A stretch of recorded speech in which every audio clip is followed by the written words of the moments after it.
Bonjour à toutes et à tous, très chers viewers cinéphiles, et bienvenue dans cette nouvelle vidéo analyse et réaction de la chaîne Queenborg, où, en fait, c'est une analyse de trailer qui sera assez particulière, parce qu'en fait, ce sera pas une réaction, puisque c'est une bande-annonce que j'ai déjà regardée. En fait, c'est un truc sur lequel je suis tombé par hasard. La bande-annonce d'un film qui, du coup, va sortir en novembre, qui est produit par la Warner Bros. Et notre très cher très polémique, on va dire, et un peu mal aimé désormais, Dwayne Johnson, The Rock. C'est une bande-annonce que je voulais me regarder parce que je me disais quel intérêt réellement de faire une réaction à ce trailer. Parce que de base, excusez-moi, je regardais si le son était bien éteint. Parce que de base, en fait, mon rapport avec Dwayne Johnson, c'est que quand j'étais adolescent, je le trouvais super bien, super drôle, tout ça, super charismatique. Mais quand j'ai grandi, forcément, je me suis rendu compte que le mec, c'est juste une pompe à fric, c'est un businessman, et à côté, il fait surtout des grosses bouses de blockbusters américaines, pour juste, faire dans le basique total pour le divertissement, on va dire, des plus basiques. Et c'est un mec qui a beaucoup d'ego, qui se la pète, on dirait, un peu comme Vin Diesel, parce que les deux là, puis de toute façon, je peux plus les blairer, quoi qu'il arrive. Même si j'ai toujours trouvé Dwayne Johnson, pendant les dernières années là, un peu plus mature que Vin Diesel, ça c'est clair et net. Mais je suis désolé, le mec Dwayne Johnson qui à la base est un catcheur et dans le catch, on est quand même de bons comédiens et on sait comment dire mettre du divertissement. Dwayne Johnson, il a fait quoi comme merde? Black Adam, un échec au box-office, qui est une énorme bouse qui a tué DC, avec monsieur qui a rendu encore plus incohérent l'univers DC de Snyder. Euh, les Jumanji, les suites là, les fausses suites à Jumanji, les sortes de reboot dans le jeu vidéo qui ont tué Jumanji, et il a osé dire que c'était un hommage pour Robin Williams. C'est quoi ce foutage de gueule? Rampage, hors de contrôle, Rampage avec les animaux géants, qui est inspiré d'un jeu d'arcade tout pourrave, où en fait c'est des animaux qui pètent tout, sans déconner quoi. Paye ta crédibilité avec un CV comme ça en tant qu'acteur, sans déconner. Et Red Notice, alors là Red Notice, putain, c'était tellement du basique, tellement pour le troll quoi, mais c'était vraiment par écriture, mais je te jure, mais l'écriture du truc mec, pouah, c'était de la merde, putain. En plus il y avait des effets apparemment dégueulasses, et comme par hasard Netflix ils ont pris Dwayne Johnson, Ryan Reynolds, quelqu'un d'autre qui coûte super cher, et forcément ça a empiété sur les effets spéciaux, et en plus en termes de scénario, c'est du basique, en essayant d'être drôle, mais du basique qui ferait rire un gamin de 11 ans. Mais sans déconner, quoi. Dwayne Johnson, il m'énerve vraiment, quoi. Maintenant, il m'énerve parce que j'ai grandi et je me suis rendu compte à quel point, le mec, en fait, il est là pour faire du basique à Hollywood, et malheureusement, il a tellement de poids qui se permet de, qu'il a tellement de poids dans le milieu, pardon, qui se permet de, faire des films comme Black Adam, quoi. Black Adam frère, Black Adam, je vais vous le dire tout de suite. Alors, je vais vous prendre un truc, juste un instant.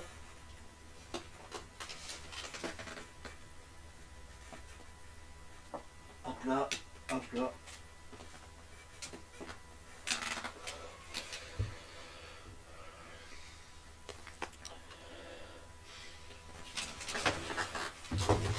Alors, je vais vous dire un truc par rapport à Dwayne Johnson et à son personnage de Black Adam. Lisez ça. Lisez la colère de Black Adam de DC, de chez Urban Comics, qui est juste exceptionnel et qui te montre réellement qui est le personnage de Black Adam réellement. Qui est en gros le Shazam maléfique. C'est-à-dire le super vilain, l'un des plus charismatiques de l'univers DC quoi. Et c'est un super vilain, c'est pas un anti-héros, c'est pas un héros, une sorte de héros comme on a essayé de nous le supposer dans le film. Donc, lisez ça. Le fameux la colère de Black Adam de Peter J. Tomasi, John Ostrander, Kev Champagne et Dune Monkey. Lisez ça, il est juste exceptionnel, achetez-le vous, il est vraiment top. Et il est dans l'édition du coup super-héros, terme psychologique, voilà quoi. Donc je vous le conseille vivement, c'est un gros classique. Il y a vraiment une histoire et on te montre à quel point le personnage de Black Adam peut être dévastateur et peut être vraiment cruel quoi. C'est pas comme ce qu'on a eu dans le film, donc lisez le comics vraiment. Et là vous pourrez découvrir un autre personnage antagoniste, on va dire, de l'univers DC qui est autant original, j'ai envie de dire, qu'un Joker, ou qu'un Lex Luthor. Vraiment, ça en vaut la peine. Enfin bref, la parenthèse est fermée, donc ce qu'on va faire, c'est que j'ai déjà regardé la bande-annonce. Je peux pas faire une réaction en mode waouh, je suis surpris, qu'est-ce qui se passe, c'est quoi cette... Non, non, parce que j'ai déjà regardé la bande-annonce, parce que je me suis dit autant que je me regarde la bande-annonce parce que bah j'avais pas envie de faire à la base ce genre de réaction là quoi. J'avais pas envie de réagir à cette bande-annonce sur ce film Red One. En gros, pour vous raconter, bah, je suis obligé de vous dire ce qui se passe dans la bande-annonce. Puis de toute façon, je préfère être honnête avec vous puisque je vais pas faire de fausses réactions machin. Je vais pas faire, je vais pas semblant de faire semblant d'être surpris. Donc, dans la bande-annonce, en gros, c'est l'histoire de Dwayne Johnson qui joue, on va dire, le garde du corps du Père Noël qui est joué par J.K. Simmons. Et en gros, c'est un peu des blagues, on va dire, de bad guy et tout, un peu à la Dwayne Johnson, avec un côté parodique. En fait, c'est lui qui va surveiller le cul du Père Noël, qui est joué par J.K. Simmons. Un jour, bah du coup, J.K. Simmons, le Père Noël, va se faire enlever. Et en gros, Dwayne Johnson va appeler à l'aide le meilleur garde du corps du monde, enfin le meilleur tracker du monde, qui est joué par nul autre que Captain America, Chris Evans. Et en gros, ils vont partir aussi dans des parties de monde fantastique où ils vont croiser le campus, ils vont croiser des lieux, on va dire, un peu sordides avec des créatures, ils vont partir en aventure. Va même y avoir dans la bande-annonce une blague sur Wonder Woman, parce qu'en fait, ils ont le pouvoir d'agrandir les jouets, quoi. Bref, on va revenir sur cette incohérence, puis de toute façon. Et il y a aussi un personnage d'ours polaire qui parle, qui est une sorte de garde du corps de Dwayne Johnson, enfin de partenaire de, comment dire, de sécurité de Dwayne Johnson pour le Père Noël, qui a un peu ce côté bourrin comme le personnage, vous savez, de Kilowog dans Green Lantern. Qui est en fait est le Green Lantern qui va en fait former les autres Green Lantern et qui a formé Hal Jordan. C'est un personnage qu'on peut voir dans le film de 2011 avec Ryan Reynolds. Enfin bref. Donc, assez de parenthèses comme ça, j'ai envie de vous dire... on va réagir à ça, mais je vais pas faire des réactions surprises et tout. Non, vraiment. Ce que je vous ai dit là sur le film, bah c'est ce qui est dans l'abondance de toute façon. Donc on va juste analyser. C'est tout ce qu'on va faire. Hop. Let's go. 497, La boîte de production de Johnson. 499, 500. Je veux plus de poids. Ouais, c'est bon. Tu tiens la forme, Nick. Ah ouais, ça je vous ai pas dit. Le fait qu'on l'appelle Dick, le nom du Père Noël, d'accord. Bon, déjà il y a du placement de produits, ça c'est sûr, quand on voit les bagnoles. Mais je vais faire plein de pauses dans cette bande-annonce, croyez-moi. Hein. Parce que ça sert à rien que je vous dise oh, je suis surpris, oh, c'est quoi cette merde. Non, je vais pas faire semblant, les mecs. On va analyser plan par plan, à la limite, ce qu'il y a dans la bande-annonce, quoi. C'est tout. Et ça montre vraiment ce qu'il y a de négatif et de positif à la fois dans le blockbuster d'aujourd'hui. Mais je suis obligé, bref. Pardon, pas plus de temps. Et peut-être que c'est une création... Et apparemment, je pense que c'est une création originale, hein. Donc j'ai envie de te dire, enfin une création originale, mais si c'est pour écrire n'importe comment des scénarios, bah ça en vaut pas la peine. Bref. Red One est en mouvement. Bonsoir mesdames. Ok. Qui vous agite les bras. Bon, j'avoue que les rennes, ils sont stylés. Les rennes, ils sont vraiment stylés. En fait, ça me rappelle, vous savez... ces rennes-là, vous savez, ils me rappellent cet animal préhistorique qui a un grand ancêtre des cerfs, c'est le mégalocéros. Le mégalocéros qui était le plus grand cervidé du monde, qu'on peut voir dans l'un des épisodes de documentaire sur la Terre des monstres disparus, qui raconte l'épopée des mammifères préhistoriques. Et en gros, cette espèce d'animal-là, ça rappelle le mégalocéros qui en fait était le plus grand cervidé et qui avait en gros des bois de 3 mètres de long. Madame, qu'est-ce qui vous agite les bras? Bien sûr, votre petit ami est là. Ouais, du Dwayne Johnson, d'accord, avec des blagues, bon, Il est avec Red. osef quoi. Infraction. Nick s'est fait enlever. Mais du coup, Dwayne Johnson, pour savoir, est-ce que c'est un lutin? Non, parce qu'on n'a pas vu les lutins dans cette bande-annonce, il faut savoir. Hein. Vous allez voir, putain, on ne voit pas les lutins. On a surtout des gardes du corps, là, dirigés par The Rock. On va le retrouver. J'ai appelé Giacomo. Putain, mais vraiment, Dwayne Johnson, il ne met aucune émotion. Regarde le mec, quoi. On va le retrouver. Regarde, le mec, il a l'air susceptible, quoi. Il ne met aucune émotion, il a aucun charisme. Il y a le charisme d'une huître. Vraiment, quoi. J'ai appelé Giacomo. C'est probablement le meilleur tracker du monde. Ok, Lucy Liu. Lucy Liu, qu'est-ce qu'elle fout là-dedans? J'en sais foutre rien. D'accord. La gamine, elle mange bref, voilà, une sucette avec du plastoc. Mais Chris Evans, juste après, il va lui voler la sucette. C'est pas des trucs prévisibles que je prédis. Non, c'est comme j'ai vu le trailer avant, quoi. Le gars est une légende. D'accord. C'est une légende parce il a empêché une gamine de mâchouiller du plastique et en fait il lui a volé sa sucette. D'accord. Ok. Comme vous voulez les mecs.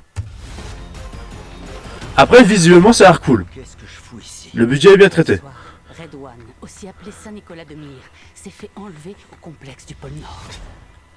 Vous êtes en train de dire que le Père Noël s'est fait kidnapper? Garcia, Ouais, voilà. Ça c'est mon problème avec ce film. Ah d'accord. Elf. Ok. Ok. Vous voyez là, en fait, il y a écrit Elf sur le menton de l'ours polaire. En fait, j'ai compris. C'est pour ça qu'il n'y a pas les nains. Parce qu'en fait, les nains, enfin les lutins du Père Noël, en gros, c'est les gardes du corps du Père Noël. C'est The Rock avec cet ours polaire et d'autres qui sont baraques, quoi. Putain, c'est ça, d'accord, ok. C'est pour ça. Ouais, vous voyez pourquoi je fais des pauses comme ça. Parce que vraiment, si j'avais fait une vraie réaction, je vous le dis encore, là j'aurais pas fait de pause dans ce trailer, je n'aurais pas fait de pause. Vous savez comment je fonctionne pour ceux qui me suivent. Enfin voilà, et pour ceux qui me découvrent pour la première fois, bah là c'est exceptionnel, c'est une vraie analyse de bande-annonce, c'est pas une réaction que j'ai parfois l'habitude de faire. C'est quoi ce truc? il est pas fiable, il est sur la liste. Tu parles pas de... Ah oui d'accord, le mec il est surpris à peine de voir un ours polaire qui parle debout, et qui est fringué tout ça, et genre juste après non mais c'est pas celui que je suis pas celui que vous recherchez, je suis pas apte à bosser pour vous, je suis pas sûr. D'accord, normal, c'est normal. Je veux bien que ça soit une parodie, mais faites une parodie qui ait du sens comme South Park. Faites une parodie qui ait du sens comme South Park. Si cette liste-là, LPS4. T'es en train de me dire que ce clown... La voix est cool en tout cas. Ouais, en fait, en gros, ils ont plusieurs bracelets à la fois. Et en fait, c'est apparemment des bracelets bizarres qui agrandissent les jouets, mais on va y revenir par rapport à la voiture rouge qu'on voit plus tard. Bah, je suis obligé de spoiler. Puis de toute façon, c'est une analyse de bande-annonce. Hein. Pendant que je suppose que, je suppose que, j'en conclus que vous avez vu la bande-annonce puis de toute façon. Puis de toute façon, c'est ma guide d'analyse. Je précise ça dans le titre, donc et dans la vignette. Donc voilà, c'est tout. Après, visuellement, c'est bien foutu, mais d'accord. On va juste revenir sur ce que le nounours il dit. Que ce clown est un niveau 4 de la liste des passages. Un niveau 4? Attends. Liste des passages. Un niveau... Attends. Dire que ce clown est un niveau 4 de la liste des passages. Un niveau 4 de la liste des passages? Oh, ça te fait rire. Vous allez retrouver Nick. Je ne... Pardon. Je sais pas ce que ça voulait dire par niveau 4, je n'en sais foutre rien. Mais l'ours polaire est bien foutu visuellement, ça c'est clair. Ça c'est clair. Mais après, est-ce que ça va être un peu des blagues un peu potaches, basiques de blockbuster, ça c'est clair. Hein. Mais franchement, là je vais vous demander en commentaire, pour ceux qui ont vu la bande-annonce, est-ce que ça aurait pas été mieux si le film aurait tourné sur les deux gardes du corps du Père Noël, c'est-à-dire Dwayne Johnson avec son copain ours polaire qui parle, un peu grognon, un peu, comment dire, susceptible, avec un fort caractère comme Kilowog de Green Lantern. Vous croyez pas que les deux, l'ours polaire et The Rock, le putain de The Rock, ils auraient pu genre partir en aventure au lieu qu'on foute encore un acteur sur bouquet en fric, c'est-à-dire Chris Evans? Ça aurait pas été mieux peut-être l'ours polaire avec The Rock? Ça aurait été nettement plus génial, quoi. Vraiment. Après, ça va m'énerver, ce qui va sûr. Voilà. Jake Kasdan, qui a réalisé cette merde de Jumanji. Jumanji, pas le Jumanji le classique de Robin Williams. Non. Je vous parle bien de Jumanji Welcome to the Jungle, c'est-à-dire la fausse suite, oui, la fausse suite, on va dire. Où en fait ils sont dans un jeu vidéo et que ça part en blague de cul. Parce que ce mec là, il a réalisé une comédie avec Cameron Diaz qui s'appelle quand même Sextape. Et il s'attaque à un truc de gosse et une licence pour enfants qui s'appelle Jumanji. Pour en faire un truc bof à cause de The Rock à la con. Rendez-vous compte du truc. Et à côté ils nous font Red One avec le garde du corps du Père Noël qui s'avère être en fait le lutin en fait. Bref, voilà, un elfe. Laisse tomber quoi. Ça part dans tous les sens. Allez, on y va. Prends une voiture. Pourquoi? En fait, ils prennent des armes comme ça parce que ça peut les faire un grenade. Voilà, c'est exactement ce que je disais pour la voiture. Pas une figurine de Wonder Woman par hasard? C'est pas comme ça que ça marche. Mais vous êtes vraiment des beaufs. Hein. Mais putain, mais respectez Wonder Woman, bordel de merde. Respectez Wonder Woman. Wonder Woman, c'est une figure féministe et forte, de femme forte, de personnage féminin fort et badass, qui a du caractère, et qui, comment dire, a de l'empathie pour les hommes, pour les femmes. Mais putain, mais respectez-vous, Wonder Woman, quoi. Elle est la trinité de Batman, Superman, de DC. La trinité de DC, quoi. C'est sans déconner, mais respectez-vous, les mecs. Respectez-vous, Wonder Woman. Vous faites des blagues de beauf comme ça. Non, mais frère, venez pas me dire parce que Gal Gadot, machin. Mais vous croyez que quand tu... Mais franchement, à la place de Wonder Woman, j'aurais réagi. À la place de Gal Gadot, pardon, je pense que j'aurais dit 2-3 mots à Dwayne Johnson, sans déconner. C'est mon avis après, mais cette blague-là, franchement, résumer Wonder Woman à un ballon de baudruche, excusez-moi, mes frères, arrêtez vos conneries. Tu vas voir, il y a beaucoup de choses surnaturelles ici. Ouais, apparemment, ils sont dans un monde parallèle, d'accord. Krampus. Ouais, Krampus. Voilà. Il joue à Krampus Clack. Mais il est tellement dans les tendances, ce mec. Ce Dwayne Johnson. Là, c'est en fait, il faut référence à un concours de baffes, c'est-à-dire une sorte de sport aux États-Unis. En fait, ils se foutent des mandales dans la gueule avec des baffes, quoi. Par contre, regardez, frère. Pardon, mais regardez Chris Evans. Regardez son jeu forcé, putain. Oh, ah. Moi aussi, je peux mieux le faire. Hein. Je peux mieux faire ça que Chris Evans.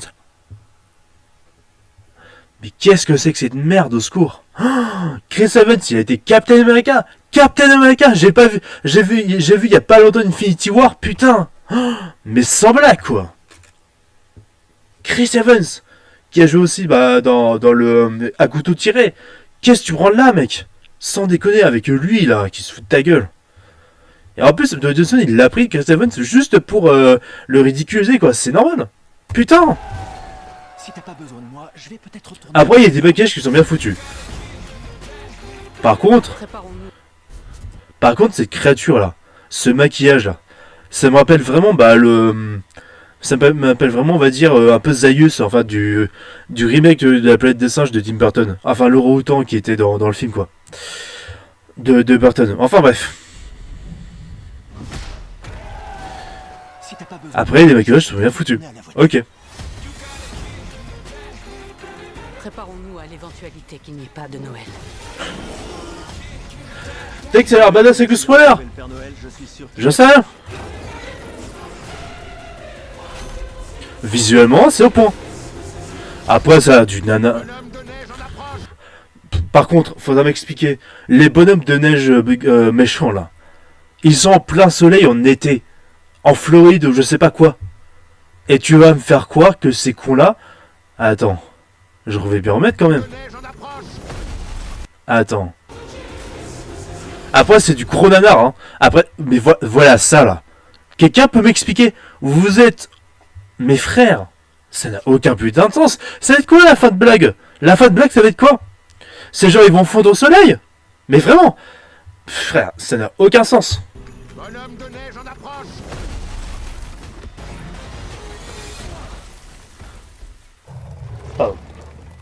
Visuellement, c'est au point. Visuellement, c'est au point. Comparé à un The Flash tout dégueulasse, que j'avais pourtant apprécié, hein. Ça, c'est très perturbant. C'est perturbant, le gars. Dwayne. On sait que t'es pas réalisateur, mais sérieusement, une putain de race. 5 minutes. Ouf. Alors il lui a foutu une mandale, c'est ça? J'ai mal vu, quoi. Putain, c'est tellement peu éclairé, mais t'as l'impression que Dwayne Johnson, c'est du CGI Dwayne Johnson. Attendez. Ça, c'est très perturbant. Ouais, ferme ta gueule. Putain, c'est tellement peu éclairé que t'as l'impression, frère. Mais frère, putain. Je comprends pas, gars. Ouais, je comprends pas. C'est peu éclairé, t'as l'impression que Dwayne Johnson sort de nulle part.